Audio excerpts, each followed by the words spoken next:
So Larry, I wanted to respond to two things. One, I want to respond to the whole issue that Mr. Mutua has brought out about Tuesday's meeting. I was at Tuesday's meeting.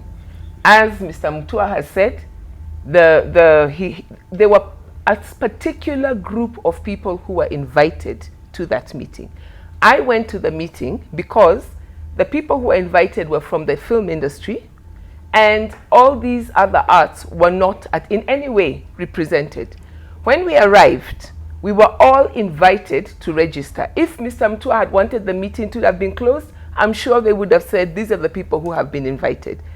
When, at the beginning of the meeting, George very respectfully said, on a point of order, I would move that we could bring the plenary forward. Mr. Mutua is on record, and we have video recording of saying, actually, that's a wonderful idea. I was going to propose that myself.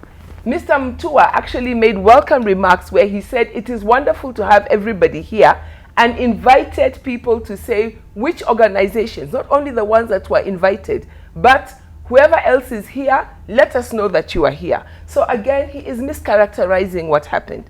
Mr. Mutua is on record, and this is video, at the end saying, in good faith, to demonstrate my good faith, because I want to work with you, I agree we will trash the proposals, we will work together, and any further proposals, any further meetings, we will invite you to be with us. So I am completely devastated that he's in Mombasa, meeting religious leaders and breaking his word. But please, Larry, let me say this. He said that some of us claim to be able to read. I would like to read from the Constitution of Kenya.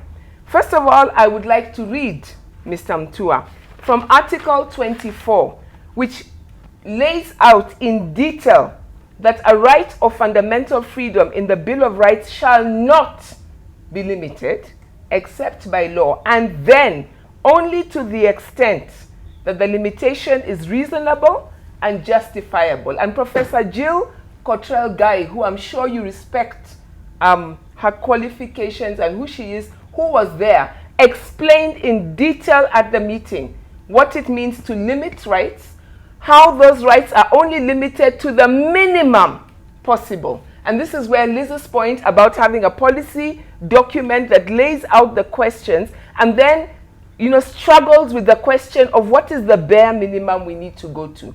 Article 33, every person has a right to freedom of expression, and the only time that the right is limited is if you're going into propaganda for war, incitement to violence, hate speech, or advocacy of hatred.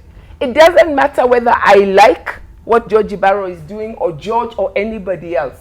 It doesn't matter whether there is a law that says otherwise. We are bound by the Constitution of Kenya. Right. Let's leave it there.